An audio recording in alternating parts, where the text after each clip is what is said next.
Here we go.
To all who come to this happy place, welcome.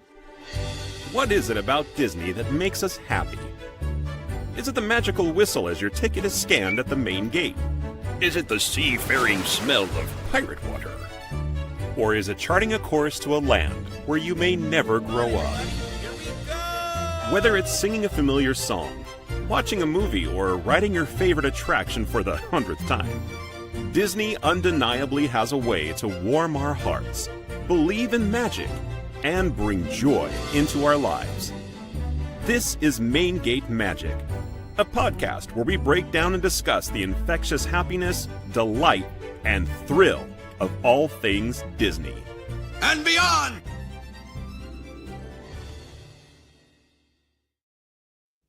And beyond is our topic for today. We are definitely stepping outside of the Disney universe to talk about something for our Wild Card Tuesday. So happy second Tuesday of the month.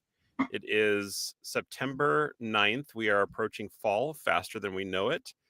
And how you guys doing tonight? Doing pretty good. Just a relaxing Tuesday. Day off today, right, Thomas? Day off today, yeah. Ugh. I love those. The best. I was just saying before the show started, I was quoting Christopher Robin from like 2020-ish. Doing nothing leads to the very best something. Yeah. Yeah. That sounds good. I'm going to turn off the show right now and I'm going to go do my very best nothing. Yeah. By the way, I'm doing fantastic. How are you, Jason? I'm good. Thank you. Yeah, I'm glad that you still answered that because I care. And we are here on a Tuesday on our wild card episode, about ready to discuss another universe that we really haven't dove into before, the DC cinematic universe, which Leia's eyes lit up, and I know Thomas was excited to talk to it. Says he has some opinions about the DC universe, as do I.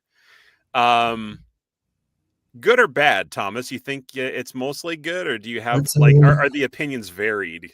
It's mostly good. I just have a big wish list for what I wish I could see on the screen for certain characters, but it's mostly good. Yeah. All right. So, what about is it in regards to like specific superheroes or stories or both? What? I would just really like them to bring the Bat family into a CW type TV show, similar to like CW Supergirl.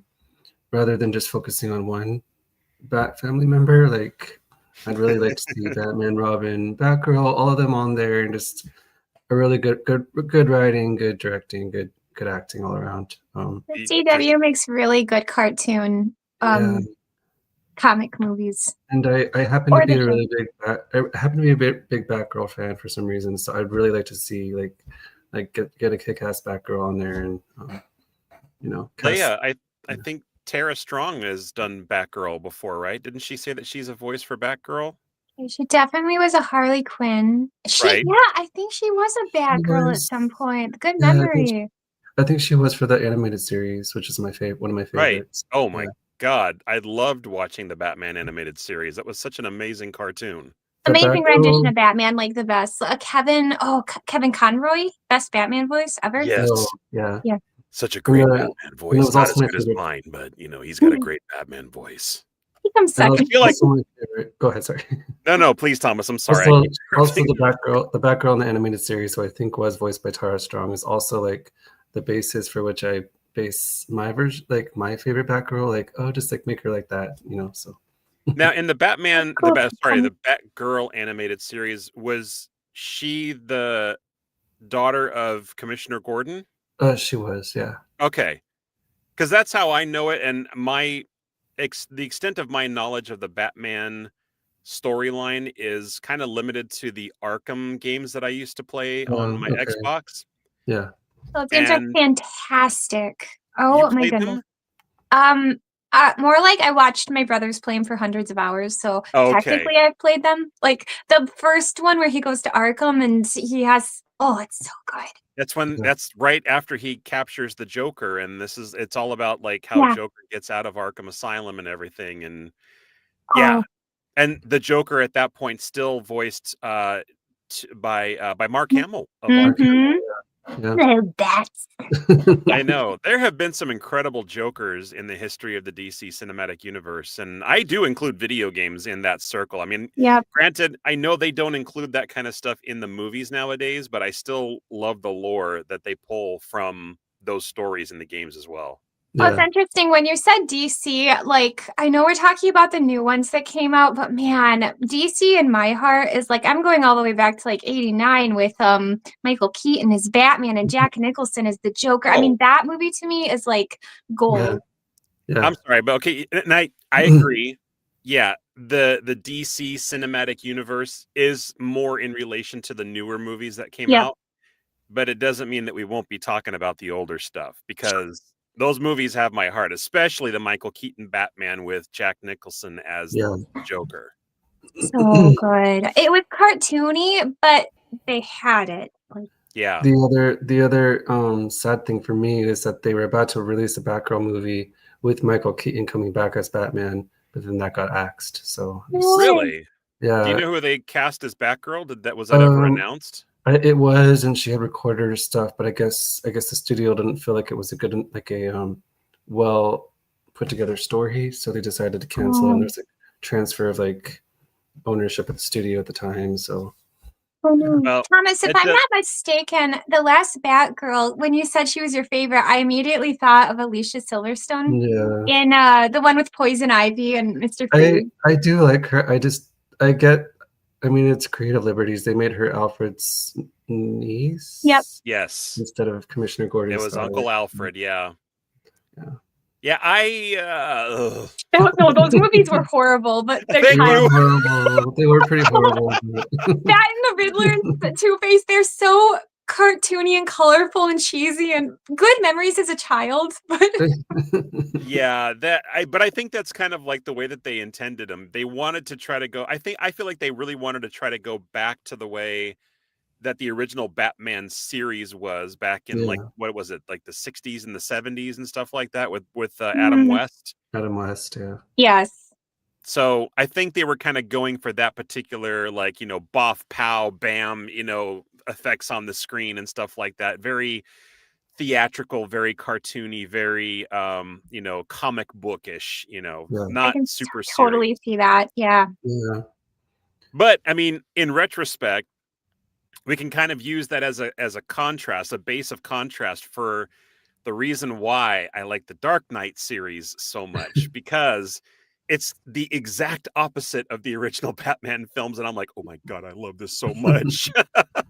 And they tried to make it more, I guess, more realistic in a sense, as realistic as, you know, a man dressed up as a bat fighting crime, you know, could be. But they, you know, like and I'm talking about the Chris Nolan versions, you know, all the Dark Knight, you know, movies. Like it was, I think it was Dark Knight Rising, Dark Knight. What was it? I can't remember. Oh. You know the ones I'm talking about, though, with Christian Bale. Yeah.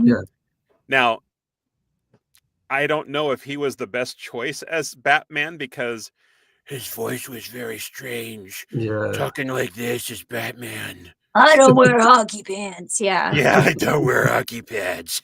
I like what are those guys called? Oh my God, they're hilarious on they're on College YouTube. Humor.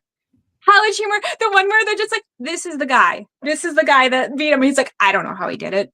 Yeah, it's Pete Holmes. Pete Holmes is the guy who actually dresses up as Batman, and there are a ton of videos out there where he does his own version of Batman, and I swear to you, I might need to play it on the show here. Let me kind of search My it. favorite one is Two-Face. Oh, there's a Two-Face one? Oh, it's the best one. He just goes, I'm gonna shoot you. Well, I won't say it. Okay, yeah, it's fine. But yeah, there's let's see, is it College Humor? Or is it on? Here it is. While Jason's looking it up, Thomas, I'm so curious. Why is Batgirl your favorite? Like, is it nostalgic or like what is it? I just think Tara Strong's voice with Batgirl, the way she was drawn, I don't know, it just really brought me in. I think it's also because I have two sisters. I'm a bit of a feminist in my family and a single mom, so that's really sweet. And then I like her her witty, complimentary presence with Batman and Robin. So I just think she adds to the team. Yeah. I'll have to watch some more of that and get caught up on kind of what you're talking about because she does sound great. So before I go to the video, I want to actually just say hello to some people who are watching. It's not a very full crowd today, but I'm wondering if it has something to do with Facebook not working. So you guys may have noticed the ticker. I'm not going to keep it up on the screen forever because those who know, but apparently Facebook is having some issues right now, and it might be affecting the live stream. So my apologies if you're watching this on a different channel. Great. I'm glad you found us. If not, then, the recorded copy will be up on all the usual places, mostly YouTube though. So Facebook, boo on you. I mean, shoot, they changed the retention policy for live videos, and now they're having streaming issues as well. So it's okay. I talk to myself anyway, so nothing different. Yeah, exactly. But we do have a couple of people watching, at least for now. Manny is in the house. He says, hello. Hi, Manny. Hey, Manny. And he also says specifically, hello, Jason, Thomas, and Leia. Yes, we are all here. And hey, Manny. My father is out traveling right now, and he says, greetings from Utah, kids. Oh, Utah. Hi. Yeah. Are you seeing Zion? Oh, maybe. Yeah, he's a rock hound. He likes to go to places where there's like all sorts of things that he can collect for doing rock work in his shed. So he takes all the rocks and he makes them into these really cool spheres and everything. And I don't know if he still teaches a lapidary class at the local school, but loves the stuff. Loves the stuff. And he's confirming Facebook is experiencing an outage, so I might pop in and out. Yeah, I saw we had 2 viewers, and then it just changed to 1. So I'm guessing that was him that probably left the show very momentarily, but it's okay. Whatever. Yeah. We're still going to have a good time. We're still going to talk like there's 1,000 people in the room because there's so much to talk about. And I found the video, of course. Give me 1 second here to share my screen. I love Pete Holmes. They call him Badman because it's like a horrible version of Batman. Oh, this one. I love this one. This is the one where he finds his voice, and he's capturing one of the bad guys, who I think is a cop in the original movie, after he gets a falafel or something like that, and he's trying to interrogate him, and this is the Pete Holmes version of it. Let's just go ahead and watch.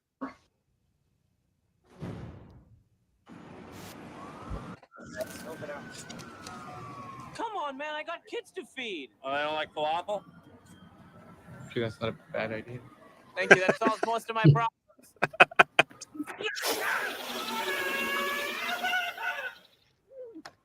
Where were the other drugs going? I never knew. Wait, what? I said, where are the other drugs going? Why? It's a bad voice. It's a bad. Really kind of goes against the whole dark Batman thing. Are you kidding me? I worked on that like all day. I was like bat, sonar, high, squeaky. It's not scary. It's silly. I ran this by Al. I ran this by people I know. By Al. This is embarrassing. Can I please show you another one? Sure. Where were the other drugs going? Fuck face. Malkovich? Oh. It's scary. It's like, forgot about the language. Sorry, folks. Stronger. And beyond. Yes. No, it's totally wrong. Where were the other drugs going, huh? I just did. Why Getting there. Why Pacino? Maybe I am Al Pacino. You don't know. What you do at night, huh? If I cry. Not a Batman. Hello, Governor. Hey, where the folks going? You're representing Gotham. I wouldn't go British. Hey, how you doing? Where were the other drugs going, huh? It's not good. Hey! Where were the drugs going? Where were the other drugs going? Where were the other drugs going?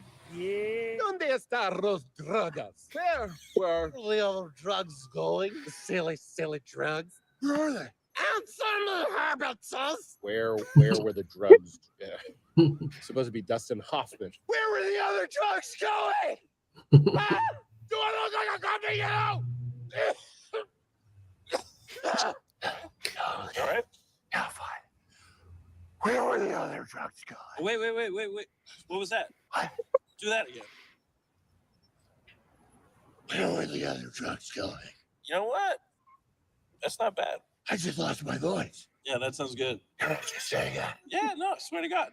Swear to me! Wow, that's so That's good. Calvin, I'm coming home. What do you mean, who is it? Who else has this number? Oh my god, so good. Oh, Lord. That was my first introduction to. What was that? That was my introduction to Pete Holmes. That's really funny. Same here. That's the first time that I ever actually heard of even College Humor, because I think College Humor is just, I don't know if it was the website or the YouTube channel or both, but that's where I found out who he was and the kind of comedy he does, and I was just blown away. I think I was on the floor. I was probably at work watching this at my desk, which I should not have been doing when it happened, but I'm like, hey guys, come over here. This is hilarious. Okay. Oh, what's going on here? Dad says Hurricane, Utah. That's where he's at. Hurricane? There's a place called Hurricane in Utah? Ooh. Dinosaur Land. Never heard of those, but that sounds fun. He's hunting for fossils. He's very quiet. That's right. And Patricia joined us. Hey, Patricia, welcome. Good to see you. Hi. Yeah. Hopefully you are home by now, or maybe on your way home. Drive safe if you're just listening. No texting and driving. All right. So where did we leave off with? We were talking about Batman. We talked about Batgirl. We talked about the Batman video games. Okay, so let's continue our chat about Batman. There have been many versions, including Lego Batman. Including Lego. Okay, yeah, Lego Batman is awesome. Yes. Okay, I think of Lego Batman and I think of the Lego movie. Yes. When they are in the flying machines and he's going to like the toll booth area and he's using his little Lego batarangs and he's trying to throw them at the button and he's missing every time, right? And all you see is the batarangs missing the button. And then after about maybe like 15 of them, it hits and he's all, first try. Like, yeah, perfect Lego Batman. And I think that's Will Arnett that does the voice of Lego Batman. Oh, Will Arnett is such a talented voiceover actor. He's hilarious too. We don't have to talk about this long. You guys can just say yes or no. Have either of you seen BoJack Horseman? No. Oh, fantastic show. Will Arnett is BoJack, and it's about him in LA being a burnt out actor. And I watched the whole thing. You would think it's like funny and weird, but it actually has so much heart. BoJack. Very depressing. Horseman. Oh, okay. Not for this show. No. It's like adult. It's an adult cartoon. Not today. Not today. We're gonna the other drugs. Batman voices. Yeah. It's a special kind of show. Oh, so apparently Hurricane, Utah is right outside of St. George. Another place that I don't really know. Me neither.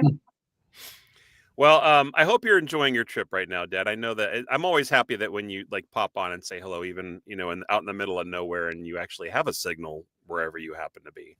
And you know what? Speaking of which, I'm just going to go ahead and remove this because I'm sick of looking at it. All righty. So out of all the Batmans, we'll do a round table here. We'll start with Leia this time. Yes. Which is your favorite, Leia? Which one have you enjoyed the most? Okay. Of all Buckle up, time, folks. of all time, I have to say my favorite is Batman from Arkham Asylum. He's very stoic. He does what needs to be done. I know it's a cartoon, but like that is what I envision when I see Batman. Somebody can go crazy in front of him and he's very cold and very calculating, but you know he has a big heart. And Mm-hmm. as far as cinematically goes, I just loved Michael Keaton's take. I actually, surprisingly, another one that I think is pretty good, but he was just a little bit too, I would say, emo is the new Batman, Robert Pattinson. I thought there were some decent takes on it, but no, Michael Keaton. That's my answer. Okay, that's cool. I mean, I can appreciate that because, I mean, actually, Kevin Conroy was also the Arkham Asylum he was. Batman as well. He did that and the Rest in animated peace. series, so all the other ones. So yeah, I don't know if he still does Batman at all. I don't know if Kevin there Conroy? are. Yeah, does Oh, he? he passed away. Oh, did he? He passed away about 2 years ago. Yeah, it was really Oh my sad. God, he Yeah, must have been cancer. young. How old was he? Was Oh, it can't. too? Yeah. Yeah. How Or was old? it last year? He passed away recently. Let's see. He was 66. Yeah, that's. I mean, I still think that's young. Come But on, he's that's so like young. Oh my goodness. another person that I would have just loved to have met at a con. Like him and Carrie Fisher, or like James Earl Jones or something like that. That just. Yeah. Anyway, Yeah. shake it off. Be a picture. Okay, just post it on Facebook. That's not working right now. That'll work. Thomas, what about you? Favorite Batman? I will say Batman 8 from the animated series. Favorite Batman. Live action wise, I just feel like I haven't seen one that's like, besides, I think Michael Keaton is what I would go with for live action as well. Mhm. But I just hope someday there's like another great person to play Batman. To surprise us in the future. I think so. There probably will be. Do you guys think that Robert Pattinson will continue his role as Batman? Because there's also been a pretty decent version in the new DC cinematic universe, which was oh my God, Mallrats dude. I'm drawing a blank on his name now. Not Al. Jeez, what is Do you his have a name? picture of him? I thought that Robert Pattinson, like when there would be, I think at a lot of parts, he had the correct gaze, like that very like focused, analyzing gaze that is good for Yes. Batman. The seriousness he brought, it's just, I liked Michael Keaton a little bit more. So Ben Affleck was the name I was trying to pull out my rear, and that's the one that I'm talking about. So because there were good parts with him. I think he did a great Batman. I think he played a very fine Batman, and even more so, I think he did. Now, okay, so maybe this is kind of weird. I think the best version of Bruce Wayne was possibly. I mean, Kevin Conroy, obviously, because he was a good Bruce Wayne as well as Batman. Yeah. But as far as live action is concerned, I actually think Christian Bale did a pretty good job because, he was supposed to portray this like billionaire playboy philanthropist that was supposed to basically be like, there's no way this guy could be a superhero, right? So the way that particular Bruce Wayne was portrayed to distract people from thinking he was ever going to be the Dark Knight, I think he did a great job as far as that's concerned. Now, as far as my favorite Batman is concerned, it's hard not to say Kevin Conroy. I hear you. It is so hard not to. I mean, and like you said, Leia, from the animated series or even from the video games, the voice is just all encapsulating. Now, like I don't know if he would have ever worn the cowl for the live action, but I mean, I'm sure he was probably a little too old at the time. Not that I wouldn't have watched it though. Oh, how cool of would that have been? course. Even if he just dubbed somebody's, dialogue, that'd have been cool. Oh, by the way, Jason, you were saying, do you think Robert Pattinson is going to continue? Yeah. I don't think he's going to be part of the DC universe that they're making with Superman, and I think they're choosing another Batman for that. It's going to be another. You don't think it's going to be Ben Affleck again? Oh, is it going to be Ben Affleck? I don't know. he was the last one that I remember seeing in the universe where they kind of did the whole like. So did you watch The Flash? Yes, I did. The Yep. movie, yeah. I actually kind of liked it. It was very cartoon. I loved it. Yeah, right. It was actually good. Michael Keaton was in it. Oh yeah, Michael Keaton. I mean, everybody Very was in it. emotional too. Even Nicolas Cage was in it as Superman at one point, you know. And Oh yes. I know that he was actually cast for Superman at one point. I think there's like some whole story behind that. But anyway, but yeah, I thought that he would kind of continue his role, but maybe just as along the lines of everybody else, maybe he's just kind of getting too up there in age and they can't make him Batman anymore. Who knows? Yeah, I wonder. So anyway, speaking of different roles, different characters who have played DC characters or superheroes, what about Superman? There's been quite a lot of Supermans. Yes. Now, it is very, very hard not to appreciate the original Christopher Reeve Superman. When I say original, I mean, technically he's not the original. I forget the last name of the guy, George Reeves, I think maybe what might be the name of the guy who did the TV series back in the 50s or 60s. Yeah. I don't know that guy. His last name yeah. was Reeves as well? No way. Yeah, George so. Reeves. George Reeves. Thank God for the internet during this, right? Yeah, his name was George Reeves. So it's George Reeves, but it's Christopher Reeve. Reeve. Christopher doesn't have an S at the end of his last name. Yes, Christopher Reeve. Yeah.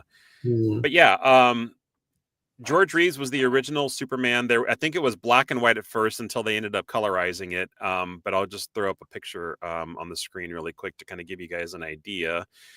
Just in case you've ever seen him before, but that was the George Reeves Superman version. Oh, of course. Yeah. I don't think I ever saw that one, but I recognize the face and the look. Yep. And then there's this dude here. This is the black and white. That's more of his younger version. Yeah, I mean, very interesting look for Superman. It almost looks like he's wearing like pajamas or something right there. It does. He was one of those ones. He walked so others could run after him. Right. Yeah. Exactly. But that was the show that originally, had the phrase. And I don't know if this phrase. I'm sure it probably came from the comics at some point or another, or maybe they created it for the TV show.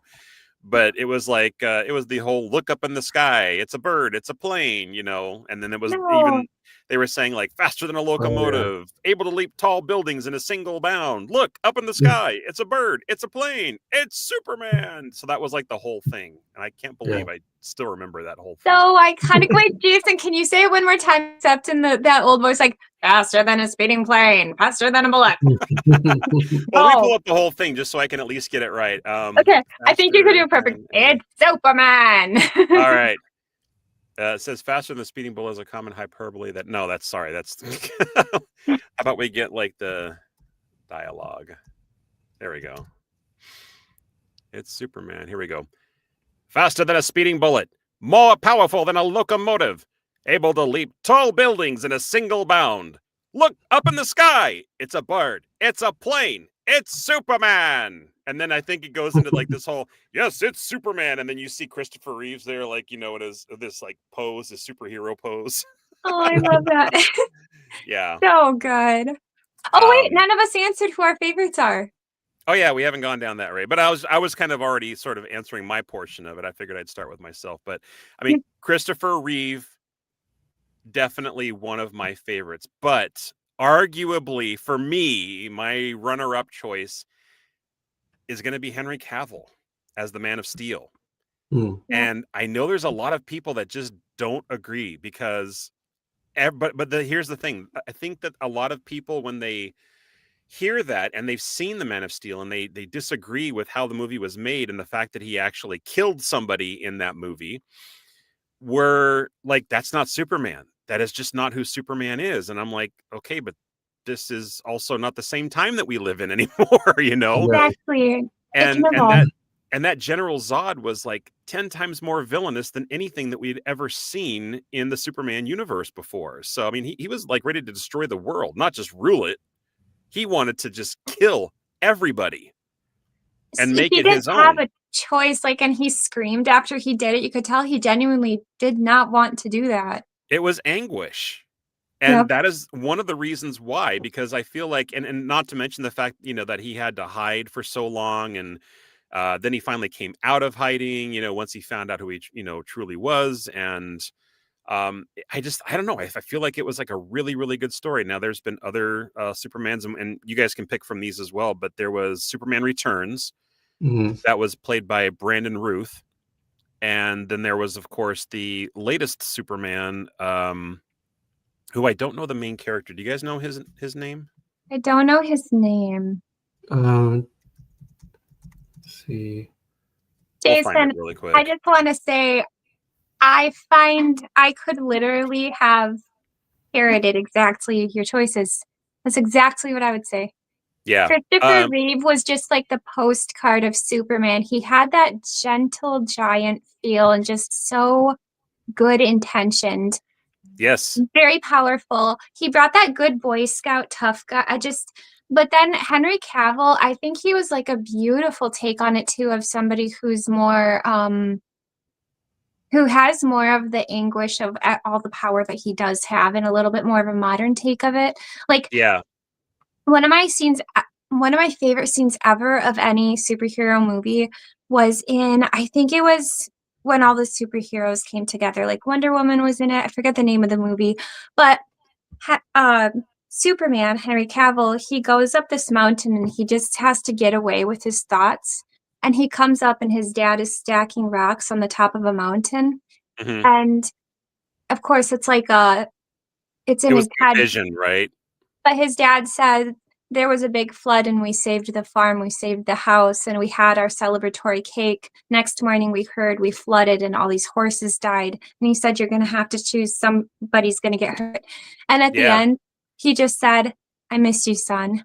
And Henry Cavill, he just went, I miss you too, Dad. And it just makes me cry. It's like, beautiful. Well, I think the bond also between Clark Kent, Superman, and his father, regardless of the film, has always been like one of the tightest connections that they've stuck with, as far as no matter who is telling the story. Yeah. It's like his dad almost represents humanity and why he does what he does. Like, he genuinely loves human beings. I mean, his dad and his mom are the reason why Clark knows how to be a human. They were the ones that taught him to be human. What about you, Thomas? Who do you tend to flock to? I was going to say your answers as well, but I also because I also watched Supergirl on CW. I looked up his name. It looks like Tyler Hoechlin. I'm not sure if I'm saying it right. Oh, yeah. Yeah. I know Tom Welling, from the CW. I forgot about the TV show Superman, because there was also Smallville. That was there too. Smallville, that was it. Although that was more of a Clark Kent than a Superman. Smallville. So. You love what? I really, really loved Lex Luthor in Smallville. Tom Welling, not so much, but he made such a good Lex Luthor. I forget his name. Something Michael Rosenbaum. Yes. I remember now. I did used to watch that for a while until I got tired of it being all about relationships all the time. But you know what? That's what you get when you watch a CW superhero show. I think my thing about Lex Luthor is sometimes I feel like they just choose an actor and shave their heads and don't realize you need to choose someone who looks good with a shaved head. Don't Although, yes, he had a shaved head in this movie, but in the OG Superman, Gene Hackman, super evil genius. I loved him as a bad guy, and the fact that he had a secret lair in this abandoned train station underneath the metropolis, which was of course our real world version of New York, was amazing. He had Otis, who was his bumbling sidekick, and he had Miss Tessmacher, who had more brains than probably any of them combined, or at least more heart. She had more heart for sure. Yeah, she did. She was polite to Superman, and she saved his life. I forgot that. Yeah, so Lex found in that one, he found the kryptonite. I think they got it from a museum, or some archaeologist discovered it or something like that, and he got a hold of it, put it in a lead box, and tricked Superman into thinking that the codes to disarm the missiles or something like that was in the box. And Superman, you think you could hide in a lead box? You sick, sadistic, whatever he calls them, something Boy Scouty. And then he opens the box and it's kryptonite, and he puts it as a necklace over Superman's neck, dumps him in the pool, and he's about ready to drown. I remember that. Yep, of course. Right. And then Lex leaves along with Otis, calls Miss Tessmacher, out of the room, but she can't do it. She has to go back and rescue him because the missiles that were heading to cause the earthquakes and create all this new land for Lex to own was heading to a place called Hackensack, New Jersey. And Hackensack is where Miss Tessmacher's mother lives. So she saves Superman to spite her own family, to save her own family. And in essence, basically saving, like thousands of lives. Oh, that makes like complete sense. I liked that part a lot. Yeah. I remember that. Wait. One of my favorite lines in that whole entire film with Lex and Otis. I'm going to try to say it right. Otis, it's not that I don't trust you. It's Otis, I don't trust you. What did you do? That sounds about right. Okay. Well, I got some chats that I'm missing here. Okay, we'll send a picture. Holy origin. Okay. Let's see. Dad's saying that going back to the Batman stuff. Holy original stuff, Batman. Adam West laughed my ass off. I mean, Adam West. Oh my God. Let's be honest. I mean, yeah, the original series was just so campy and so corny, but it has its own charm and everything. So the Joker, you can see his mustache under the white paint. Yes, I know. Yeah. It was funny, but it had its own charm. Oh, hey, Leanne. Leanne joined the show. She says, hello, just got home. Hi, Leanne. Glad you got home safe, sis. Good to see you. Lucy meets Superman. Great episode. I'm not sure what that means. Does anybody know that reference? No. I don't either. Lucy. I'm trying to think of Lucy in a Superman. Lucy Lawless. I don't know. No, I don't know that one. Maybe he means Lois. I don't know. Maybe. Explain, Dad. Can you explain, please? We need some explanation. Yeah, and Dad says this is true. George Reeves, he actually committed suicide. Sad. Oh, I forget the reason why, but I do remember hearing about that story. I don't think I was born yet, but I think it happened before my time. But that is it is very true. It was a big story. We got somebody new in the house, I think. Somebody named Gooch. Yo, what's up, everyone? Hello, Gooch. Good to see you. Glad you joined the show. Hope you're having a good time. Hope you're having a great night, and I hope you're enjoying the magic of the DC. Sorry. I hope you're enjoying the magic of the DC cinematic universe. Speaking like the Dark Knight. Dude, I think I sound more like Donald Trump. Dude, who's your favorite DC superhero? And Patricia and Odie. Oh yeah, why don't you guys put your favorite soups in the chat? Good call, Leia. What is your favorite superhero? Okay, now let me ask you guys a question. We're talking about superheroes. Obviously, we're talking about Superman, Batman. Is Batman really a superhero? No. He's Definition-wise, no. But what he does is super because he's a mortal man and he does more with his mortalness than most humans do. So he's super. He is super. Okay. All right. Well, I mean, super in a different definition. What do you think, Thomas? You agree? Yeah, I mean, he's part of like the Super Friends, I would say, like Justice League. So like, yeah, kind of like his own way of being super. Yeah. You're going old school, part of the Super Friends. Wow, that's another thing that we missed too. Did you actually ever watch any of the episodes of Super Friends before? I think I did. I was a kid, but yeah, I did. Because you're kind of going old school there. Leia, do you know the Super Friends? I actually don't know. Yeah, it was the Super Friends show, and the the superheroes from the League of Justice were fighting the bad guys from the Legion of Doom. Yeah. Ooh. So I mean, wait, really quick, did you guys see the new Superman movie yet? Yes. Not yet. Okay, so Leia, you've already seen the Hall of Justice, or what's going to become the Hall of Justice, where all the superheroes meet. That's like the big building with sort of like the arched entrance and everything like that. That's like where that's their headquarters, basically. Yeah. And that's cool. Yeah, that was like the headquarters in this cartoon series, and then the Legion of Doom was this like it was in a swamp, and it was like this like big helmeted looking face, almost looked like a really odd version of Darth Vader.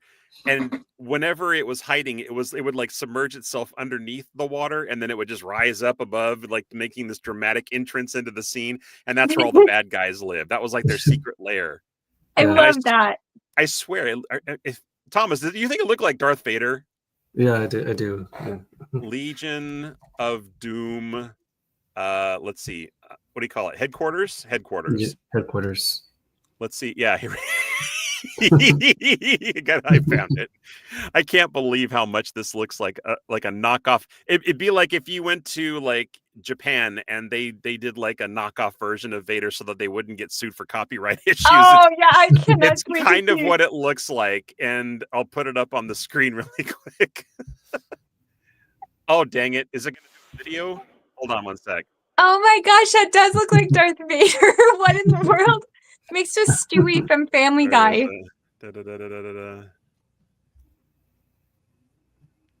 Oh wait, did I hit the wrong one, didn't I? There we go. Yeah, I hit a YouTube video. So that's It what I'm showing. really does look like that. Yeah. I didn't realize I was sharing the screen. Yeah, but it's just like, what was the goal here? And I'm like, are these supposed to be like eyelids or are they teeth?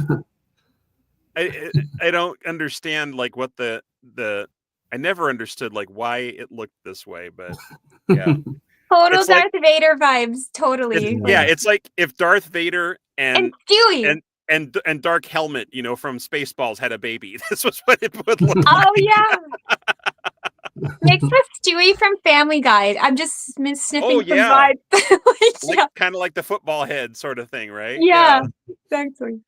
And when Lisa and I used to play Lego video games a lot, and they had a Lego DC superheroes game as well, and this headquarters was actually part of the game too, and I thought that was a really fun throwback. Did you guys ever play any of those Lego games at all? I did. I played the. I did play the second one. Yeah, they're a lot of fun. They are so much fun. I love all the people just running around crazy with their like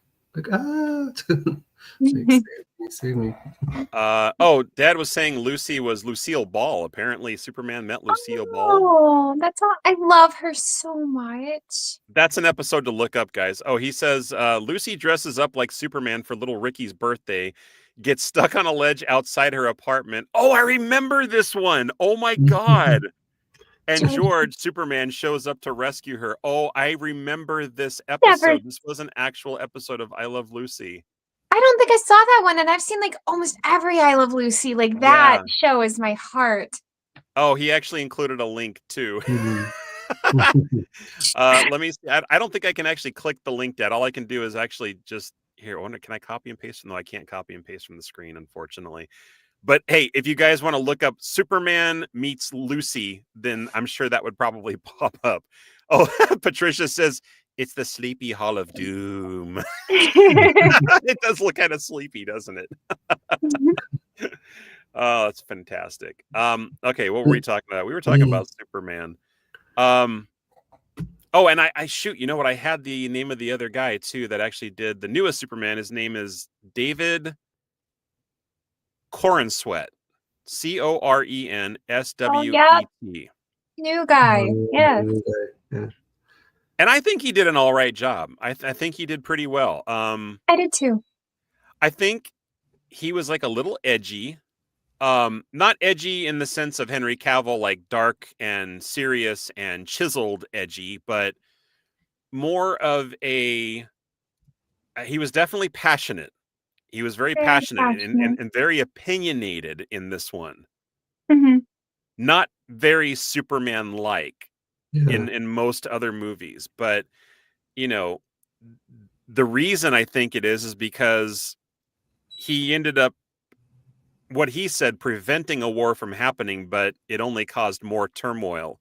And that's kind of like where this all falls into place. And it definitely sets the tone for the new Superman universe, which was kind of comic booky because Leia, if you remember, there's like when him and Lois are having this conversation and there's this like gigantic battle happening out in the distance where all the other superheroes are Green fighting. Lantern and yeah.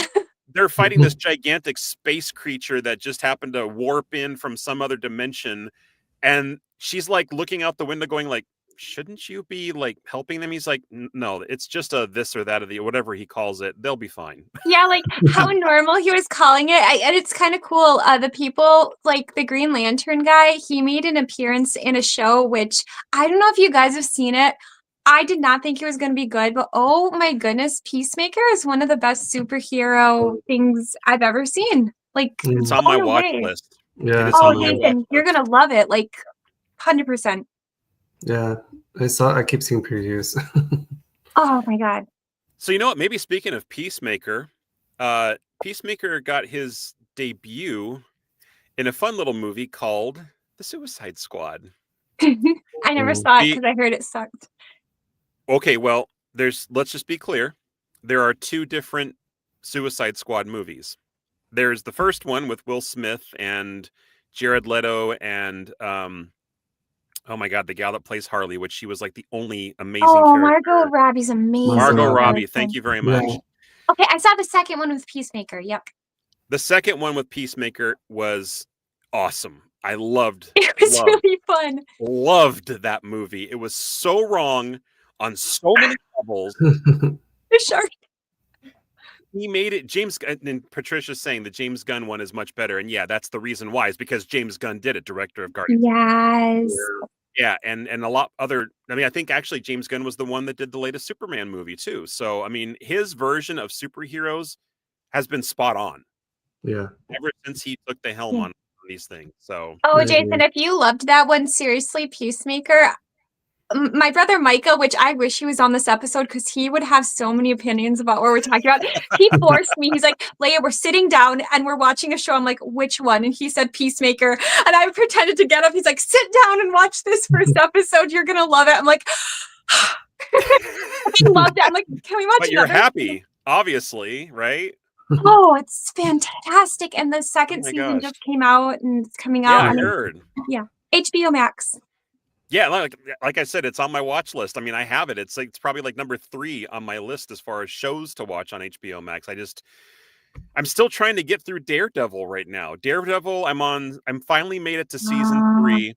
It's the Netflix version of Daredevil, so it's the one that came out before it moved over to Disney Plus. Yeah. And then I still want to watch Daredevil Reborn, because it's Daredevil and the Punisher in that one together again. So I do want to catch up on those two. It's a good show. It's a really good show. First season is like gold. Definitely. Yeah, definitely have to watch that. Odie says that back to the Legion of Doom, Darth Vader and the Punisher kind of blending together, apparently. I can kind of see that too, a little bit. Oh yeah, it's because it's got like the skull version. Yeah, exactly. Patricia says, I get to meet the Peacemaker's Eagle next month, Leia. Need to watch the show. Oh my god, does that make sense? Oh. Eagle, explain. I don't understand that one because I haven't seen it yet. Wait, can you explain it without giving away spoilers? Oh yeah. Yeah, okay, this cool. won't Go give it for away. Everybody that has a pet that they just adore and that's so loyal to them, John Cena has a pet and it's an eagle and he names it Eagly. And this eagle it'll go hurt people, but then it comes to him and like hugs him. It's like what? Really? Yeah, and they run with ridiculousness in that show. It's wonderful. The Eagly. Eagly, yeah. Eagly reminds me of my cat Lucy. Wow. Now, that is, I think, the reason why I love his character so much in the Suicide Squad, because he's like the Kronk of superheroes almost. Yes, he is. Right? Yes. I hope people out there get the reference because, like, you know, he's not necessarily dumb, but he doesn't check all the boxes for brilliance either, you know? No. And he doesn't have a filter. He just says what's on his mind. And it's like, oh my God, why did you just say that? 100%. And Patricia's saying it's an eagle from Dollywood, the theme park close to. Oh, yeah, that's right. It is close out to you, right? Because she's in Tennessee, I think. So, yeah. That's awesome, Patricia. Wow. We are talking about a real eagle, right? That Patricia, you're going to meet a real eagle and see a real eagle. This is like a real eagle on the show, like a bald eagle. Well, it's technically a real eagle, but I mean, it would have to be computer generated in scenes because I mean, the things this eagle does is you couldn't train an eagle to do this.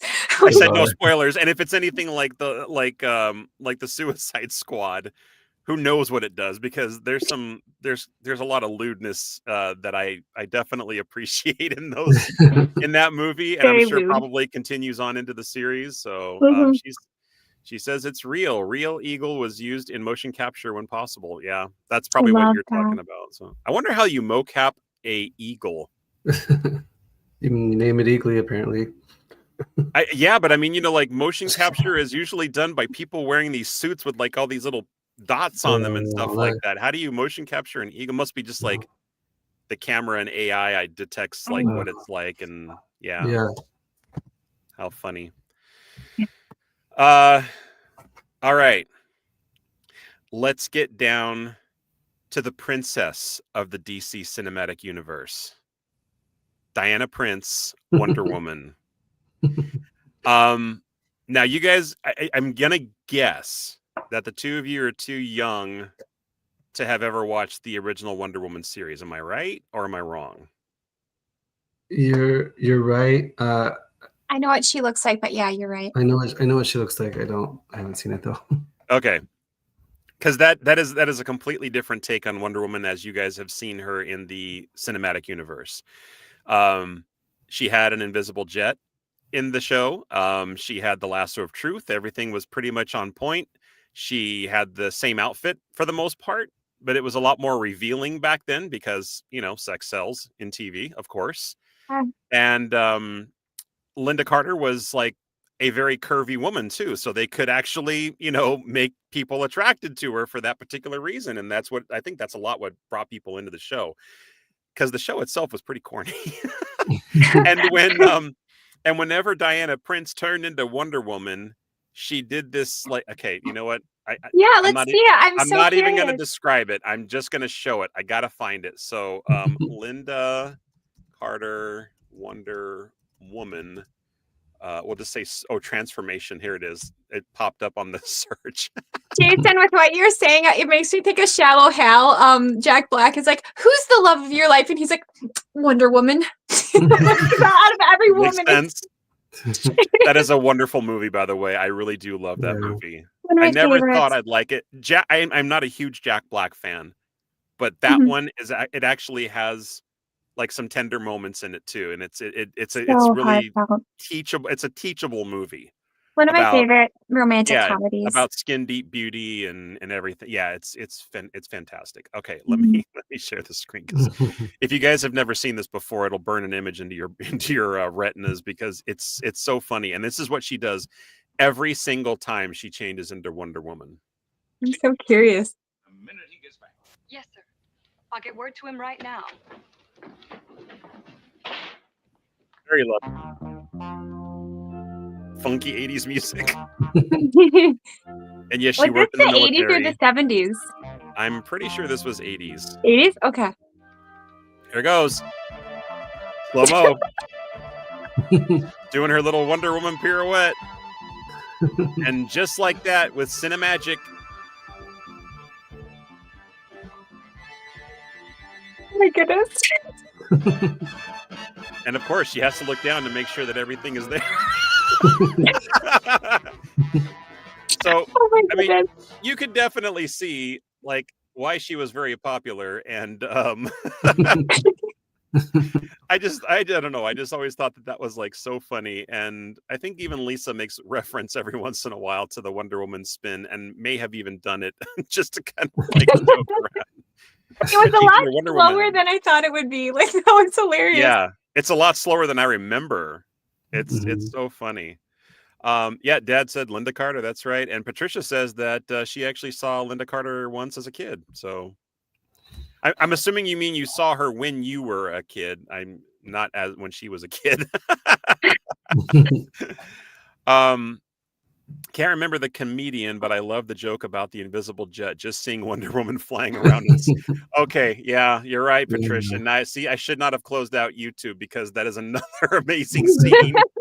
I don't know. 'Cause- oh yeah, I think there might still be like an outline of the jet a little bit, but I think for the most part, it was just her flying around like in a seat that you couldn't even see. Linda Carter, invisible. Here we go. Oh no, there was an outline. You could see an outline. Yeah. Hold on one second here. Let me wait for the advertisement to clear.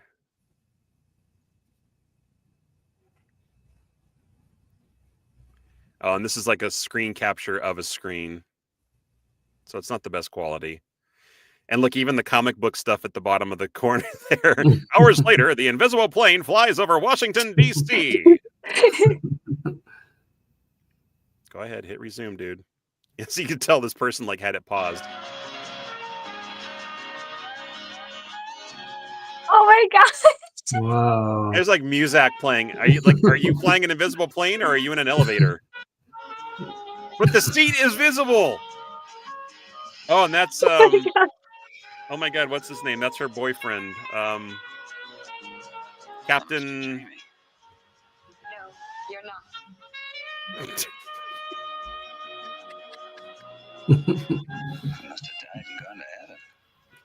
Like, okay, I'm sorry, but if this was any other show, that does not look like something you would see on TV. That looks like the beginning of an adult film.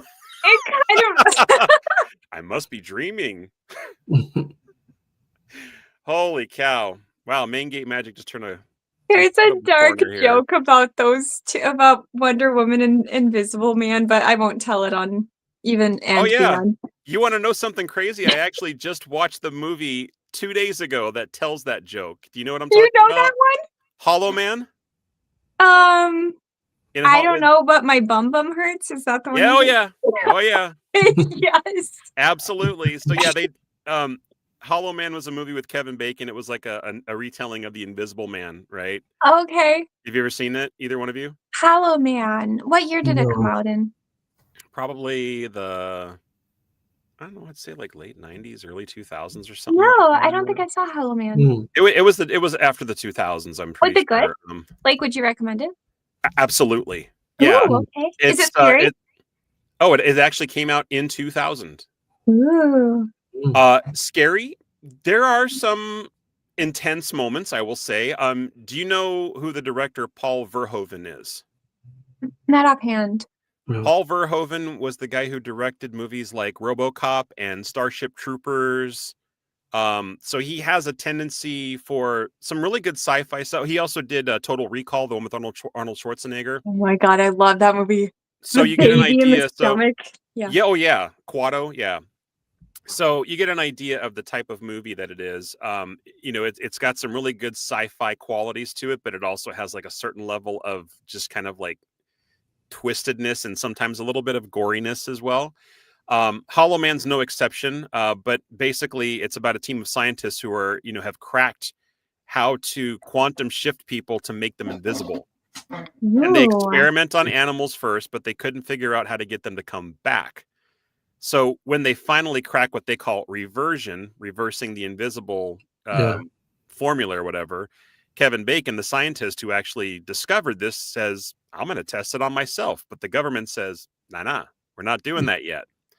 So he breaks the rules, turns invisible, and the madness ensues because they can't figure out how to change him back to being visible again.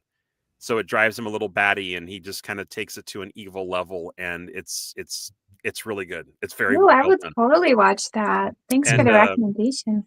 Yeah. Elizabeth Shue is in that too, the girlfriend from the original Karate Kid movie.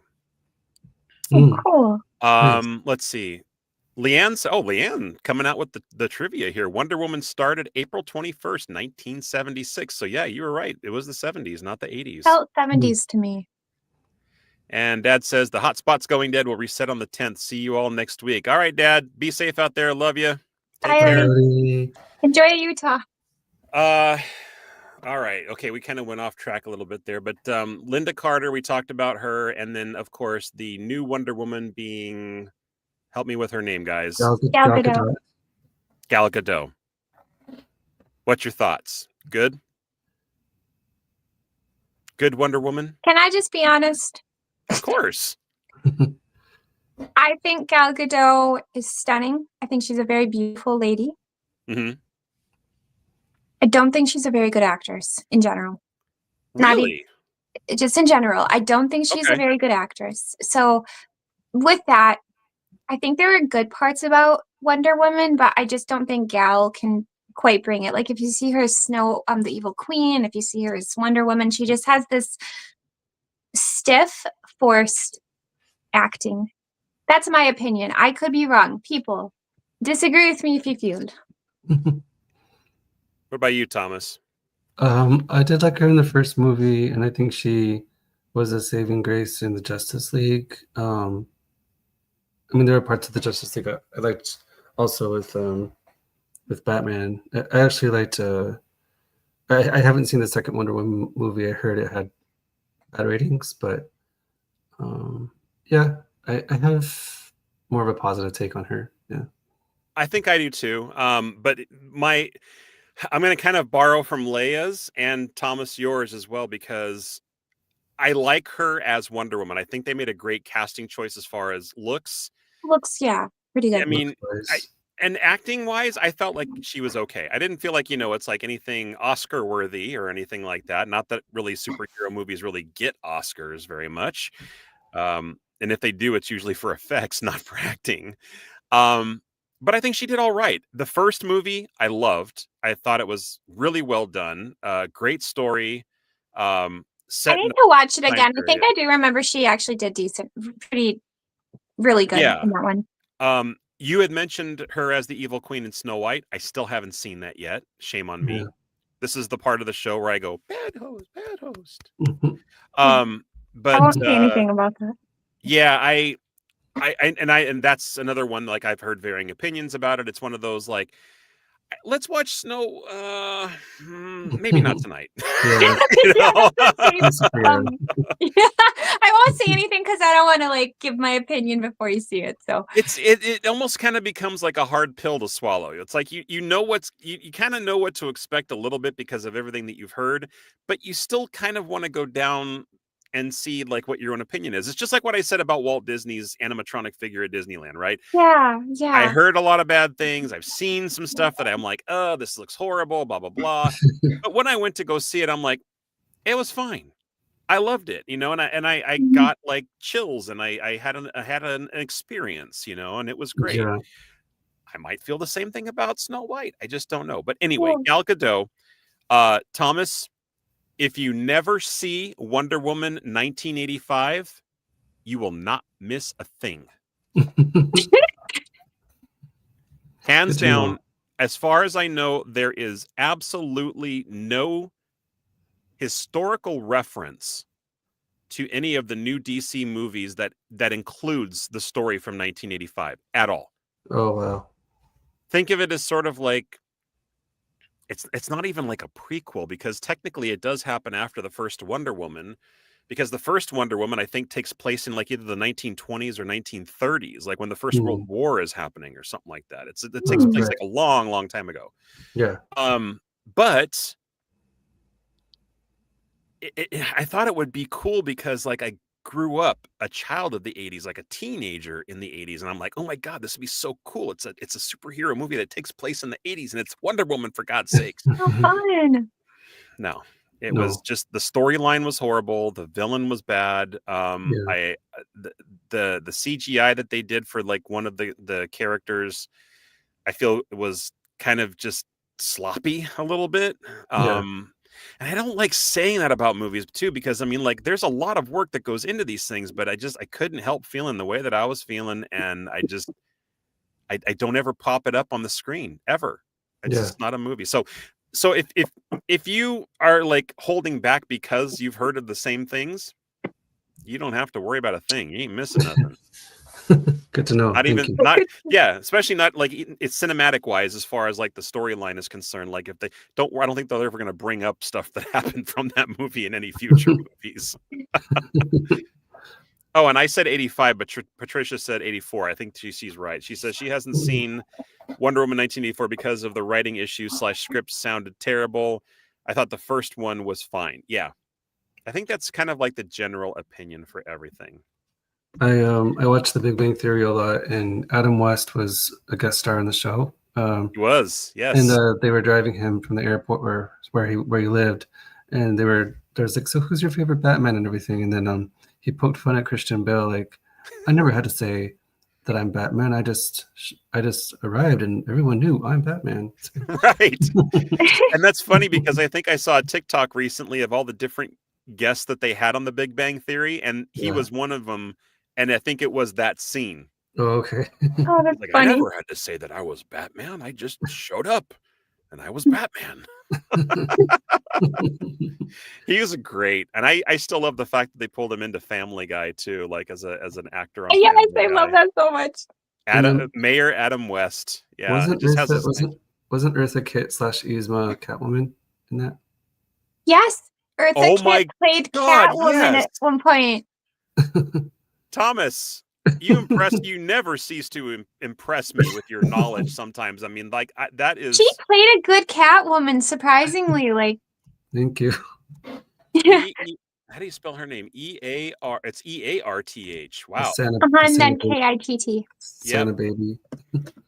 Oh my God, that is totally her. Incredible. Now, is she still alive? No, she died in 2008. Yeah. Oh, damn. Never got to meet her in person, but I actually got to meet her her character Yzma at a villains night in California Adventure. That was really fun. Amazing. Nice. Yeah.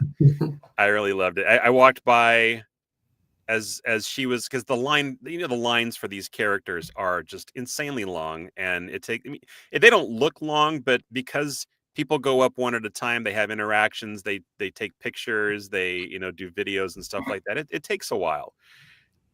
I don't think we stopped for a picture with her, but as we walked by, I'm like, Yzma, put your hands up, and she's just like, love that. Oh my God. Why do we even have that lover? That's right. And I did have to watch that the other day too, Leia. I've been on like this Disney Plus kick. I've been going to see a lot of movies, which, by the way, we have to start doing more Disney movies, just like singular Disney movie episodes where we talk about stuff like that. I don't know why. I feel like I've been in a rut, and I'm like, I got to get back on track. And that is one of them. Monsters Inc. is another one that I just watched recently that so good. Is an amazing movie and has tons of Easter eggs. Did you know they have so many Easter eggs in it? Right.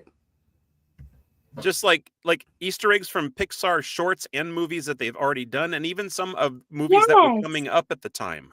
Oh my God! Like Randall at the end, it's like A Bug's Life with the light thing. He ends up in the same trailer. Yep, absolutely. Yep. And then of course the Pizza Planet truck is there, but that's in every movie and everything like that. But there's I think I found it's funny. I found Nemo. Nemo is like in that.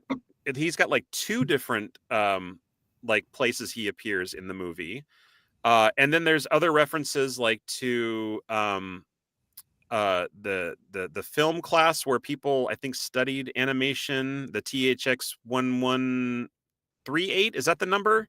The number that appears like in all the Pixar movies. You guys know about this? Oh, does it show up on the guys who are like 3819 or like they like swarm in? 2319. Yeah, 2319. Yeah. But it's like I think it had something to do with an animation classroom that most people that actually studied, like who actually did Disney animation, went to, and it's a number that just keeps appearing in these movies, and not just in Pixar, but I think it also appears in other Disney movies as well, cell animated and 3D animated alike. But anyway, we got to have an episode like that. So would love that. One more on DC before we kind of close things out. How you guys doing? You falling asleep? You ready? You still okay? I know the last one you're going to say, and I'm excited to talk about him because I think he's fantastic. Oh, are you talking about The Flash? No. No, you don't Oh, talk about the Flash. Who were you thinking I about? like. I actually liked the Flash. I thought we were gonna talk about Aquaman. I think looks Oh wise, yeah. he was amazing. I thought Okay. he did a really good job. Take away that the movies aren't that good. I think he did really good. Well, it's kind of hard not to like Jason Momoa. He's such a likable guy, Yeah. Yeah. and he's kind of a rock star as a superhero. Yeah. He's awesome. He just fits the profile. Like I wish they could do a movie of him as Aquaman more serious. Actually, he's coming as a new DC character. My brother Micah told me because he's obsessed with superheroes. Jason Momoa is now going to be playing in the new DC Justice League or something as a character that's like a hunter, and he looks perfect for it. Really? Yes. Or DC or Marvel, I don't remember, but he's playing a new superhero. Lobo. Lobo, yeah. Sorry. Why Jason, does that pull up name a sound picture of familiar? Lobo. You're just gonna be like, "Oh my god, that's Jason Momoa." They're not gonna have to like touch him in the makeup studio. Like, Oh yeah. I've seen this guy before. This is wow. That's kind of crazy looking. Holy cow! Yeah, I'll put it up on screen.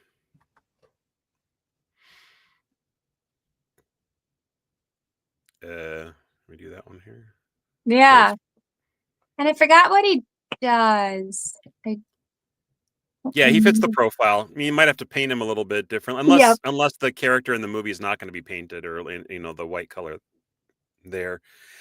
I don't really know anything about this character. I think I've heard the name, but it says Lobo is a fictional character appearing in comic books published by DC Comics. He was created by, I don't care about any of that stuff. An alien from the utopian planet of Sarnia. Czarnia. So maybe it's Zarnia. Zarnia, and works as an interstellar mercenary and bounty hunter. Lobo was first introduced as a hardened villain in the 1980s, but he soon fell out of use with writers. He remained in limbo until his revival as a bounty hunter with his own comic in the early 1990s. Oh, Backstory cool. of Lobo. Okay. I wonder how they're going to do that, though, because similar. Okay, let's kind of compare apples to apples here, because we've got, in one hand we've got the DC cinematic universe, and in the other hand we've got Marvel, unless you want to switch them around, and depending on which one you like the most, right? In the Marvel cinematic universe, Tony Stark was played by Robert Downey Jr. Yeah. Who did an amazing job as the very first Phase 1 superhero of Marvel. He was fantastic. Yeah. 2009. All the way up until the point where they were, he died. As Tony Stark, of course, as Iron Man. And now he's coming back to the Marvel Cinematic Universe as Doctor Doom from the Fantastic Four universe. But the Marvel Robert Cinematic Downey Jr. is? Yes, he's going to be Doctor Doom. I don't know about that. Oh my. It was announced at Comic-Con last year. Right. Okay, to me that's stupid. I'm sorry. Sometimes I get too opinionated. He was so iconic as Iron Man. He's like too. They might do it well, I guess. They might do it well, and here's the reason why. A lot of these stories that we are seeing in both the DC Cinematic Universe and Marvel Cinematic Universe are coming into the stories without any background needed anymore. Because I think the studios and the writers are like, people know who these superheroes are. And if they don't, guess what? We've got like 20 other movies they can watch before this one to get caught up. Yeah. Like, get a subscription, folks. HBO Max for DC and Disney Plus for Marvel. It's that simple. Yeah. So to that respect, they the Superman movie, Leia, which and Thomas, I will try not to spoil as anything for you, but they came into this where Superman was already an entity. He was already a force. He was already a well-known superhero, and he had already saved countless of lives and had so many other adventures already before this movie even started.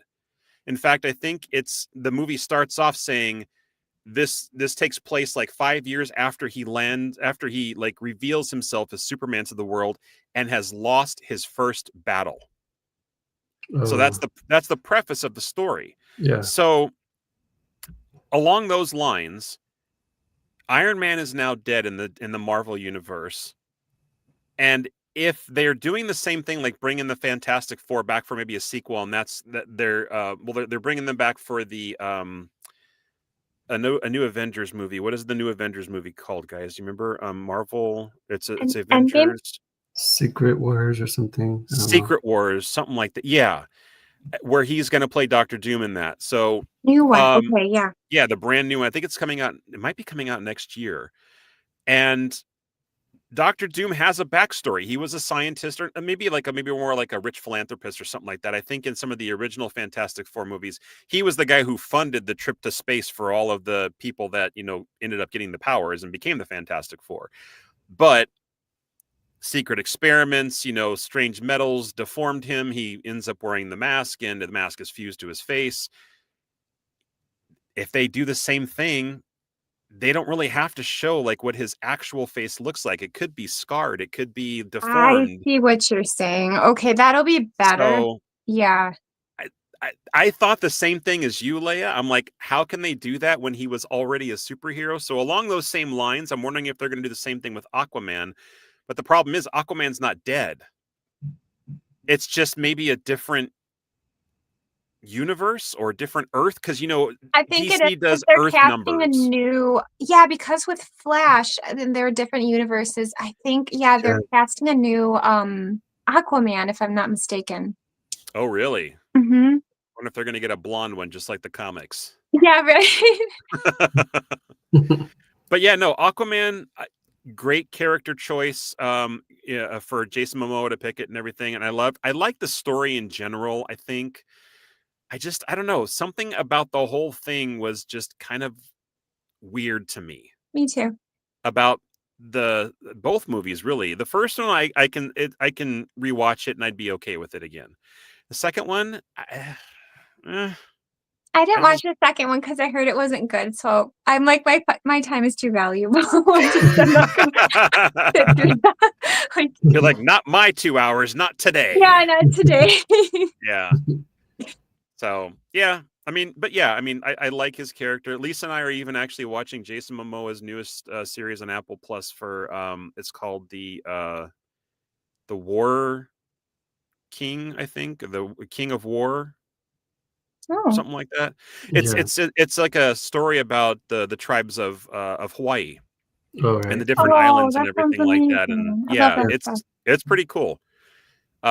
The only thing that's weird about it is that it took like 3 episodes for them to actually start speaking English, because the English finally came into the picture at that point and taught his character English, and now we're going to start hearing English more. So I'm like, okay, good. Maybe I don't have to read captions anymore.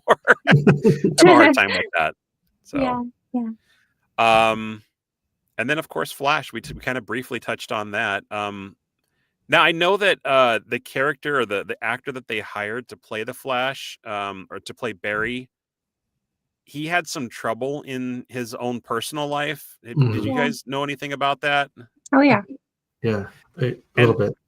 Yeah, and he kind of shunned for it, right? And they're like, "Oh, he's a horrible person now and everything." But this kind of goes back to stuff that I was talking about before, where he does a great role. He's a wonderful actor. He did an amazing job as the character of Barry and the Flash himself. I loved that movie. It was so emotional, and it was fun, and it was suspenseful. Like they had all the good stuff in there. And he played like 3 different versions of himself. 3 different versions of himself. Wow. And he played his regular Flash. He played his regular Barry. He played the alternate universe Barry, where he's he never became the Flash, and then he became the twisted time warped version of himself. Yeah.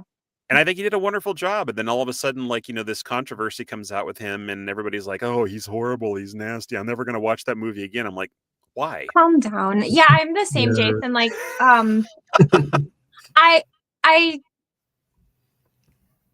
of the belief of, people hated Snow White and stuff. It's just like, just actually wish them the best. It's kind of easy to do it because they're Hollywood people, and then it's easy to blow it up and not see them as a human. But it's like they are a human who's fallible, and just actually wish them well in your heart, because they deserve that like we do. I mean, just because they have they say stupid stuff in the media or make mistakes or something, doesn't mean what they did for their job wasn't top notch. Yes, Yeah. exactly. And I have no. I mean, I'm not going to like boycott a movie just because of one person. There are so many other things and people that actually went into making that. It's not fair to everybody else. Mhm. Yeah. So Yeah, well said. Exactly. anyway, but Oh, yeah. by the way, Anyway, speaking of oh, Flash, did any of you guys ever see the CW Flash with Barry? Yes, I did. I saw like the first season and a half. I really liked it. I thought it Yeah, was that's really really fun. it's really good. Yeah, Mhm. did you watch the entire series, Thomas? Is it still going on? I did watch the entire series. It You did? ended. Lord. I ended it. I ended, and it was on a. They did it on a good note. So yeah. Okay. Cool. Yeah. I had to stop. And the only reason is because the time travel stuff just became way too much for me. It hurt my brain. Like, they did like so many different flashpoints, and then they started, bringing in all these other characters from different universes and stuff. I had a hard time keeping track of who was who from what Earth, and who was Yeah. a good guy anymore and who was a bad guy. But it was a great series. I think we made it through probably like how many seasons were I there of think that? Do you know? there's at least 8. Let's see. Let's see. 9 seasons total. Wow, I didn't know Yeah. that. Oof, I was only touched the beginning. So I think I made it through maybe 6 or 7 seasons, maybe 7. Okay. Okay. Yeah. I mean, it Oh, I does. can only imagine how much happened. I Damn. mean, I would Yeah. encourage. I mean, if you don't want to watch it again, but it does end on a good note if you can make it again. But it's up to you. Nah. I mean, because that's a lot more difficult to do than Leia saying no to a 2-hour movie. This is like hours and hours of Yeah. TV watching. I don't think I could actually go back to it, because then I would probably have to get like a super big like recap of every single thing that I saw. And though I have an idea in my brain, I'm just like, nah, I'm okay, really. Okay. I'm okay. Yeah. Anyway. Well, I really loved it. I think it was one of my first times seeing different TV shows connect, because Right. yeah, Because they had the haven't Green seen- Arrow, right? That was brought Yeah. into the Oh, series. that's cool. Yeah, and I actually haven't really seen the Green Arrow. That one wasn't my thing, but like I just kind of liked that idea of shows Crossing collaborating. over. Yeah. Crossing over. Lisa and I got to see that with had nothing to do with DC or Marvel Universe, but Grey's Anatomy and Private Practice, they had like crossover episodes because Private Practice was a spinoff of Grey's Anatomy. So that Okay, right. I was watching. It's funny because I was watching Grey's Anatomy, and it got to a point where there was some characters that were being introduced that were from Private Practice, and she's like, "Oh, you have to watch Private Practice now because this is actually tied into that show, and a lot of the stuff that happens is from that show." I'm like, "No, I don't want to watch that right now. I am focused on Grey's Anatomy. I agreed to watch this, and I'm going to finish this, and then we'll go to Private Practice and watch that series." So. Thing at a time. And that's what I did. Watched it from start to finish. They're both really good, and I didn't need to see everything like in chronological order. I didn't mind coming back and being like, "Oh, I remember now. I remember." So Yeah. All right, guys. Well, I think we've put a pretty good dent in the DC cinematic universe. I think we had some great discussion points. Yeah, I loved this. This was a lot of fun. We touched on video games, movies, animated series, original TV shows from the 50s and the 70s. I mean, come on now. We've hit a lot of topics, but I think it's time to put a nail in the coffin on this one, because it is 7:25 here on the Pacific Coast, Disneyland time, and I think it's time to say goodnight. 9:25 in the Midwest. That's right. A couple of things that I actually wanted to touch base on before we said goodnight. For those who don't know or haven't heard, we are looking for a new co-host, actually 2 new co-hosts for our show, to make discussions like this even more lively, even more energetic, to get more ideas flowing through and have just even better conversations about the topics that we choose. I have, for the last couple of weeks, been interviewing people. I think I've interviewed a total of, there's probably like about 20 plus applicants that actually sent me private messages from my TikTok and Instagram videos. And out of all those, I think I interviewed about 13 or 14 people. I interviewed my last one today. The auditions, so to speak, which are not really auditions, just interviews really, they are closed. So if you send me a message, I will send you a polite response saying that I'm no longer accepting applicants, but thank you very much. If anybody who is watching or listening to this show who is already interviewed, thank you again for your time, because I wish that I could bring all of you on this show, because everybody brought some kind of magic with them, whether they are a hardcore Disney fan, Star Wars fan, Marvel, Pixar, whatever, whether you had stuff in the background that, you know, shows off your passion and pride for Disney, kudos, that was bonus points. But I can tell you for a fact, I have not an easy decision in front of me. Out of all the applicants, I'm picking 2. Yeah. And I will be making announcements for that probably within the next couple of days. We will have our decision before the weekend. And then in probably 2 weeks from now, we will bring them on for their very first episode. So keep that in mind. And for next week's episode, I'm so excited about this one. I forget if I actually told you guys, but we have the cosplayer, Mr. Bill Burns, coming onto the show, who is the West Coast version of Walt Disney, who actually goes around the Disneyland parks. We had Gary Robinson on the show before. He dresses up as Walt Disney and does the East Coast parks. This is the West Coast version, and apparently he gained enough notoriety to actually have a quick little interview done for Good Morning America. So he's got a lot of followers. I think he still goes to the parks, and he also goes and cosplays as other characters, which we can talk about as well. But obviously, we want to hear about his Walt Disney experiences at the parks, because it's another one of those like uncanny moments. If you saw him in the park, you'd probably cry. So we will have him on the show next Tuesday, 6 p.m. Disneyland time. And then, of course, the week after that, we will have our new co-hosts on. And we're just going to have a powwow about Disney and welcome into the show and into our little family and just have a good time chatting about random Disney stuff. How's that sound? Sounds really great. Fun. Cool. I'm really excited about that. I've seen him and I'm blown away. So, yeah. Me too. Oh, and sneak peek into October. We are going to have Mr. John Morris back on the show, the voice of Andy from Toy Story. Oh my gosh. Yes. And so because Toy Story is actually celebrating, I think, their 30th anniversary coming up soon. Yeah. I don't think it happens until November, but I'm going to be moving in November. So I figured let's do it earlier instead of later and just make sure that I can catch him when he has free time. So all of those, except for the co-host show, are up on our Facebook and YouTube channels under the live area. So if you guys want to set your reminders, set your calendars, they are on our sites for you to check out. And don't forget to join. Like, subscribe, follow, all that fun stuff. And until next week, I hope you guys have a wonderful week.